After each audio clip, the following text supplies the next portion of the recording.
நாள் நம்ம குடும்பத்தை காப்பாத்தின ஹோட்டலை பத்தி தப்பா பேசினதான் மனசுக்கு ரொம்ப கஷ்டமா இருக்கு. அந்த ஆளை விடுங்க வேலு. ஊர்ல அவர் ஒருத்தர் தான் கம்பெனி நடத்துறாரா என்ன? நாம இன்னும் 4-5 கம்பெனிக்கு போவோம். உண்மையா உழைப்போம். எல்லாமே கேட்ட உடனே கிடைச்சிட்டா அதோட மதிப்பு நமக்கு தெரியாம போயிடும். நம்பிக்கை விடாம இருங்க. கண்டிப்பா நமக்கு ஆர்டர் கிடைக்கும். எல்லாத்துக்கும் காரணம் அந்த கீர்த்தி ராஜேஸ்வரியும் தான். அவங்க மட்டும் இல்லாட்டினா நேரத்துக்கு எந்த பிரச்சனையும் வந்திருக்காது.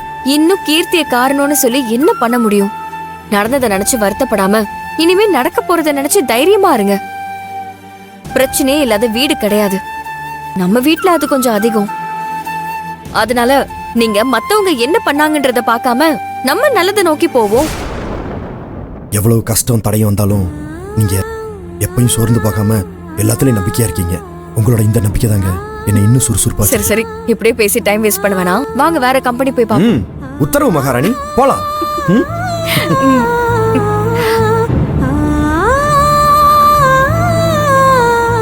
பாத்தியா சண்முகம், என் பொண்ணை எவ்வளவு செல்லமா ராணி மாதிரி வளர்த்தேன். இன்னைக்கு ஒரு இளநீ குடிக்க கூட யோசிக்கிற நிலைமையில இருக்காளே. ஐயா, அவங்க இருந்த வீட்டை காப்பாத்தி கொடுத்துட்டீங்க. ஆனா உங்க கிட்ட விட்ட சவால்ல ஜெயிக்கணும்னு இப்படி கஷ்டப்பட்டு அலையறாங்க. நல்லா ஓடிக்கிட்டு இருந்த ஹோட்டலையும் அந்த பைனான்சர் இழுத்து மூடிட்டான். பாவம், தொழிலுக்கு அவங்க என்ன செய்வாங்க? அதான் கஷ்டப்படுறாங்க. எல்லாம் மாறிடும் ஐயா, நீங்க தைரியமா இருங்க. மாறணும் சண்முகம், எல்லாம் மாறணும். என்னால ஒரு நொடியில் அவ வாழ்க்கையை மாத்த முடியும். ஆனா அவ அதுக்கு தயாரா இல்ல. என் பொண்ணு நல்லா இருக்கணும் சண்முகம், அதான் எனக்கு முக்கியம். அதுக்காக நான் என்ன வேணாலும் செய்வேன். இப்பவும் செய்யத்தான் போறேன்.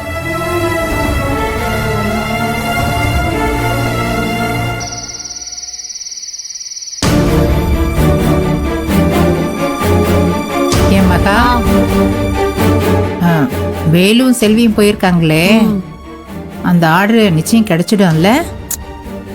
கிடைச்சிடணும் தாமா என் ஆசையும். ஆனா 2 பேரும் போய் நின்ன உடனே இந்தாங்க ஆர்டர்னு கையில தூக்கி கொடுப்பாங்களா என்ன? கிடைச்சா உண்டு, இல்லனா இல்ல. என்னடி, ஏதாவது ஆர்டர் கிடைக்கும், அதை வச்சு இந்த மாசம் ஓட்டிடலான்னு நம்பிதான் இந்த குடும்பமே இருக்கு. நீ சொல்ற மாதிரி நமக்கு எந்த ஆர்டருமே கிடைக்காம இருந்தா நம்ம குடும்பத்தோட நிலைமை ரொம்ப திண்டாட்டமா போயிடும்டி. என்னமா பண்றது? அனுபவிக்கணும்னு இருக்கிற கஷ்டத்தை அனுபவிச்சுதானே ஆகணும்.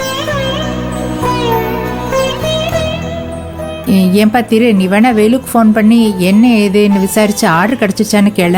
அம்மா, 2 பேரும் எங்கெல்லாம் அலையறாங்களோ தெரியல. இந்த நேரத்தில் நம்ம வீட்டுக்குள்ள இருந்துகிட்டு ஆர்டர் கிடைச்சதா இல்லையான்னு ஃபோன் பண்ணி கேட்டு அவங்கள தொந்தரவு பண்றது அவங்களுக்கு சிரமமா இருக்குமா? அவங்களே வரட்டும், என்ன ஏதுன்னு தெரியுதானே போகுது. சரிப்பா. ஏண்டி கீர்த்தி, எதுக்கு இவங்க எண்ணெயில போட்ட பணியாரம் மாதிரி இப்படி குதிக்கிறாங்க? ஏன் வெளியில போனவங்களுக்கு வீட்டுக்கு வர தெரியாதா? அம்மா, இப்ப காத்து அந்த செல்வி பக்கமா வீசுது. இப்ப எல்லாரும் அப்படிதான் குதிப்பாங்க. கொஞ்ச நாளைக்கு நாமளும் அமைதியா வேடிக்கை பார்க்க வேண்டிய இடத்துல தான் இருக்கோம். கூடிய சீக்கிரம் அதே காத்து நம்ம பக்கமும் வீசும். அப்ப பாத்துக்கலாம், விடு.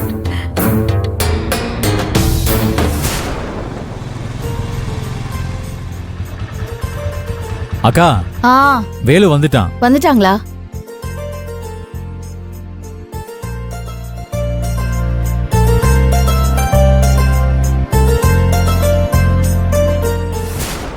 வா, எல்லாரும் ஆர்டர் எடுத்துட்டு வந்துருப்போன்னு நம்பிக்கையோட காத்துக்கிட்டு இருக்காங்க.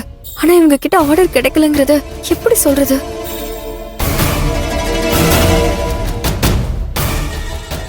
வாமா வா. அம்மாடி செல்வி, உங்களுக்காக தாமா நாங்க எல்லாரும் காத்துக்கிட்டு இருக்கோம். என்னாச்சு? அந்த கம்பெனி போய் பாத்தீங்களா? ஆர்டர் கிடைச்சதா? அது வந்து அது வந்து போன இடத்துல வேலு, அத்தை ஆர்டர் கிடைச்சிருச்சு.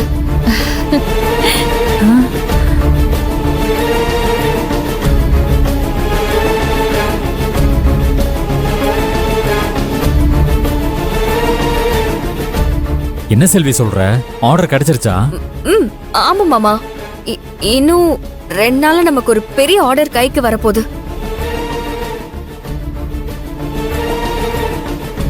எப்படியும் 1000 பேருக்கு சமைக்கிற மாதிரி பெரிய ஆர்டரா இருக்கும்னு நினைக்கிறேன்.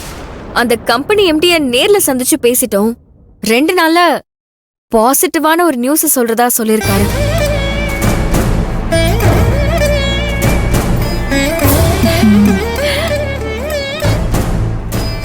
கடவுளே, உன்னை நம்பினதுக்கு எங்களுக்கு நல்ல வழியை காட்டிட்ட. மறுபடியும் எப்படியாவது இந்த குடும்பத்தை தூக்கி நிறுத்திடுப்பா. முதல் நாளே இவ்வளவு பெரிய ஆர்டர் கிடைச்சிருக்கு. என்னால நம்பவே முடியலடா வேலு. உண்மையிலே ரொம்ப சந்தோஷமா இருக்குடா.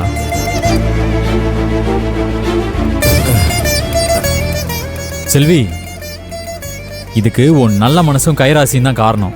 இனிமே புதுசா எல்லாத்தையும் நம்ம வீட்ல இருந்தே தொடங்கலாம். ஆமா, அந்த கம்பெனி பேர் என்ன? மாமா, என்னோட ஃப்ரெண்டோட ரெஃபரன்ஸ்ல ஒருத்தவங்க சொன்னாங்க. சரி, ஏதோ ஒரு கம்பெனி ஆர்டர் கொடுத்தாங்கல்ல, அதுவே பெரிய விஷயம். சரிங்க அத்தை, நாளைக்கு காலையில வேலை இருக்கு. சரிம்மா. சீக்கிரம் எழுந்திருக்கணும். நாங்க ரூமுக்கு போறோம்.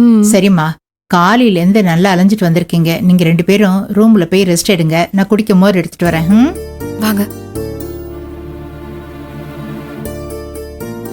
அக்கா, எப்படியோ முத ஆர்டர் கிடைச்சிருச்சு. இதை இப்படியே விடாம அப்படியே கொஞ்சம் கொஞ்சமா அடுத்த லெவலுக்கு போகணும்க்கா. முதல்ல செல்வியோட அப்பா கடனை முழுசா அடைச்சு முடிச்சு அவர்கிட்ட இருக்கிற நம்ம வீட்டோட பத்திரத்தை மீட்கணும். அப்பதான் எனக்கு நிம்மதியா இருக்கும். ஆமாப்பா, நாம பழைய மாதிரி வரணும்னா நேரம் காலம் பார்க்காம உழைக்கணும். அதுக்கு நம்ம குடும்பத்துல எல்லாரும் தயாரா இருக்கணும். சரி, நான் வேலையை பார்க்கறேன். சரிக்கா.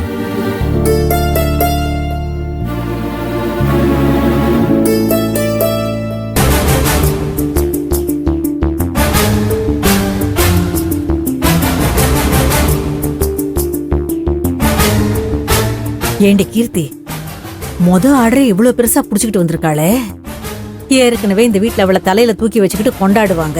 இனி இன்னும் ஆடுவாங்களே. அதாம்மா நானும் யோசிக்கிறேன். ஏண்டி, நடக்கிறதெல்லாம் பாக்குறப்ப இனிமே இந்த வீட்டுல ஓம்பாடு திண்டாட்டம் தான் போல. ஓம் புருஷன் ஏற்கனவே தம்பி பொண்டாட்டி மேல பாசத்தை பொழிஞ்சுக்கிட்டு இருக்கிறாரு. இப்படியே போச்சுன்னா இந்த வீட்டுல நீ ஒரு வேலைக்காரி மாதிரி தான் இருக்கணும். என்னவோ பாத்துக்கடி. என்னால அவ்வளவுதான் சொல்ல முடியும்.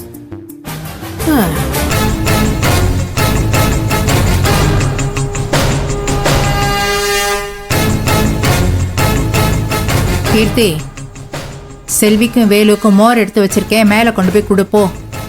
என்னது, நான் போய் அவளுக்கு மோர் கொடுக்கணுமா? வேற யார் கொடுப்பாங்க? செல்வியும் வேலும் அலைஞ்சு திரிஞ்சு இப்பதான் வந்திருக்காங்க. வீட்டுல இருக்கிற நாம தானே உதவி செய்யணும். வேற யார் செய்வாங்க? போ, எடுத்துட்டு போய் கொடுத்துட்டு வா. கற்பகம், என் பொண்ணு கர்ப்பமா இருக்கான்னு கூட நினைக்காம செல்விக்கு மோர் கொண்டு போய் கொடுக்க சொல்ற. ஏன் இப்படி வேலை வாங்குற? உனக்குலாம் கொஞ்சம் கூட மனசாட்சியே இல்லையா?